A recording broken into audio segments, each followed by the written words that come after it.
This one is for Cristian. Well, I guess either one, but what happened in the 75th minute? Because it looked like from there on till the end of the game, you guys were able to adjust and stop what looked like an onslaught by the opponent.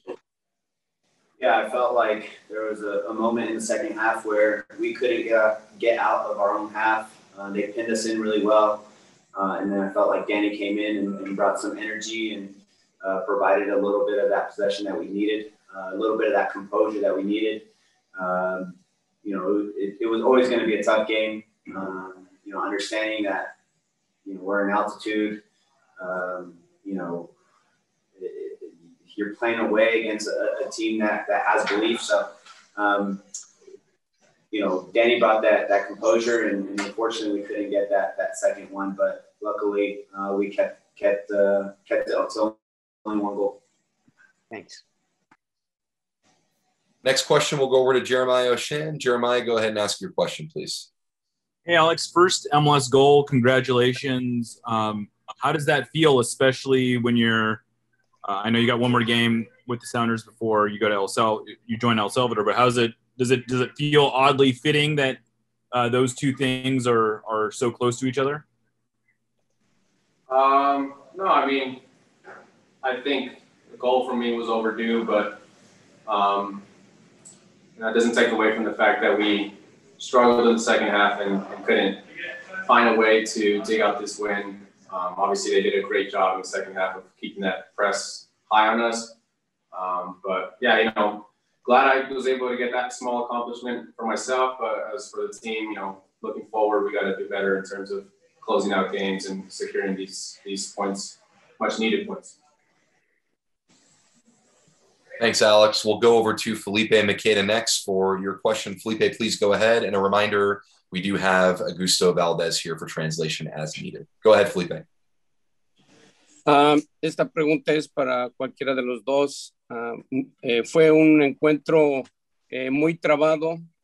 Fue un encuentro que se peleó mucho en la media cancha y como resultado muchas faltas. Seattle Sounders no tuvo ni un solo tiro de esquina.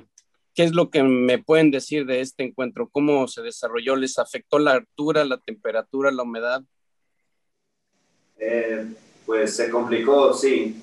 Sentí que Colorado hicieron muy bien presionando. Estamos en nuestra cancha muy bajo defensivamente. No tuvimos la energía, la oportunidad de presionar. Y sentí que cuando viene el minuto 60, ahí con piernas pesadas, siempre va a ser difícil atacar, pero la verdad es un lugar muy difícil jugar y aquí con 16 jugadores empatamos uno. Gracias. Augusto, So, thank you. yes, the question was, it could go to any of you two. The game turned out to be very difficult and hard. There was lots of pressure and it was fought constantly on the midfield. What was the reason for that? It was an effect of the altitude, of how difficult the game was. The answer was from Cristian. It was very complicated. It was a very complicated game. I mean, we knew it was going to be difficult, and definitely we didn't play, or we didn't have the energy to press the way that we typically like to press. Even around the 60th minute, we have heavy legs, and it was very difficult to keep the press and keep attacking on their side. So the silver lining is that with only 16 players, we were able to come over here and then achieve 1 point, which is still very, very important for our objective. Thank you, Augusto, and thank you to you guys for the answer and for the question there. We're going over next to Jada Evans. And just a reminder, if you have questions for either Cristian or Alex, please go ahead and hit that raised hand function button. Jada, go ahead and ask your question. Great, thanks. This is for Alex. You said that the goal is overdue. Can you explain that a little bit? Are you talking about the season or what do you mean by that? Just overall, my time as a professional athlete. I mean, it's my 4th season. I've had well enough time to get the opportunity to score, but I think not taking from it, obviously it's a good thing that came my way, and obviously I was able to help the team some way. Fortunately, we didn't get the win, but point we'll do. Okay, the only other hand I'm seeing is for a follow-up for Jeremiah, which is fine. So just a final reminder on hitting the raised hand function for questions. We'll go to Jeremiah again at this time. Cristian, you're getting ready to, at least our understanding is that you're leaving the team to join the U.S. national team after this. What kind of message are you leaving with the Sounders when you're away for looks potentially the whole month of July, and what's your attitude going into the Gold Cup?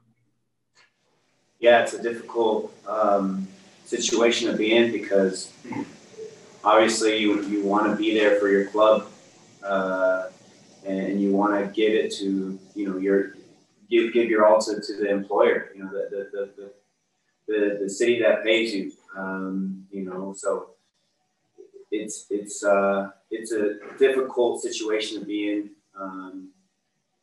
because you don't get opportunities like this very often. I have to show that I can compete at an international level. I think our coaches understand that there aren't too many opportunities for me to impress Greg Berhalter and the rest of the United States national team staff before a big World Cup cycle, before qualifiers. So it's a tough situation to be in.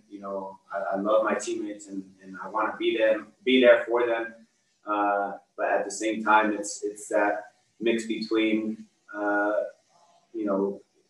your professional career and international aspects or international goals, and that's ultimately to go to a World Cup. So I'm looking forward to this opportunity, but I'll be the Sounders' biggest cheerleader.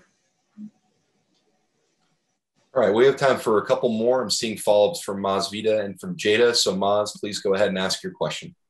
Yeah, hey, this one is for Alex. Hey, Alex, on the goal, on the jump, how switched it to you and showing the importance of staying wide and then you able to take the ball from the wide side, cut in. Is that something you've been working on and progressing in your professional career to be able to have those skill moves from the outside inside once you get the ball?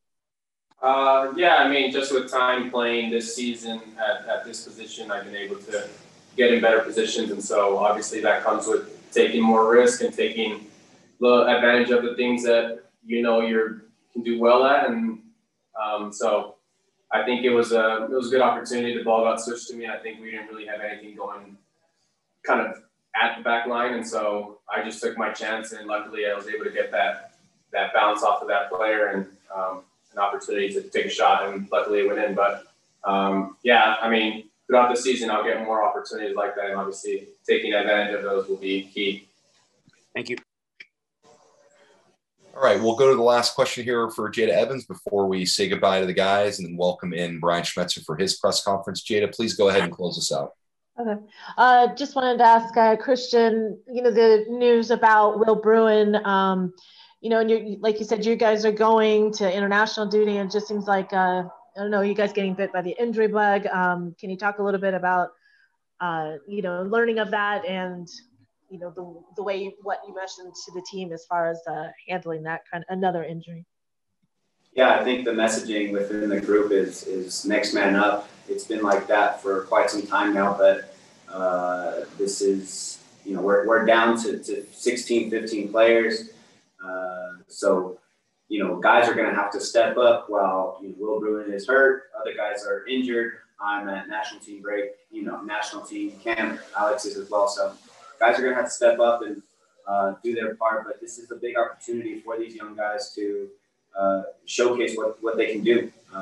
We have confidence in those kids to be able to jump into the starting lineup and contribute. So, we play as a team, and that's extremely important in the culture in the locker room. So we'll expect big things from our young kids, and we expect them to do the job.